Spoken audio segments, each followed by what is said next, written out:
Hello mga kaibigan, maligayang pagdating sa aking channel. Totoo ba ang balahibo na isinusuot ni Tugbo Buyak Usten? Ang kanyang asawang si Enjan Akurek ang naglagay ng huling punto. Ang mga sikat na aktor na sina Enjan Akurek at Tuba Buyak Usten ay nagbakasyon kamakailan sa France. Ang kombinasyong Pranses ni Tuba Buyak Usten ay lumikha ng kontrobersya at nagdala sa isip ng tanong kung ang balahibo ay totoo. Inilagay ni Enjan Akurek ang huling punto sa paksa. Ang mga larawang ibinahagi ni Tuba Buyak Usten sa kanyang asawang si Enjan Akurek mula sa Strasbourg ay nasa agenda ng social media. May kapansin-pansing detalye sa mga litrato na nakatanggap ng libu-libong likes.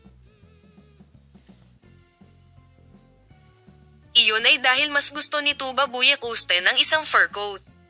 Biglang naging mainit na paksa sa social media ang mabalahibong ekspresyon. Habang walang pahayag mula kay Tuba Buyak Usten sa issue, binasag ng kanyang asawang si Enjan Akurek ang kanyang katahimikan.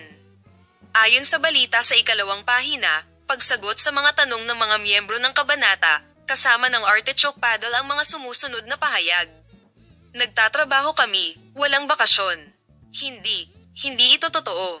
Naging kasiya siya ba ang paliwanag na ito sa mga tagahanga? Ano sa tingin mo tungkol dito? Maaari mong ibahagi ang iyong mga saloobin sa amin. Palem, makita ka sa mga bagong video.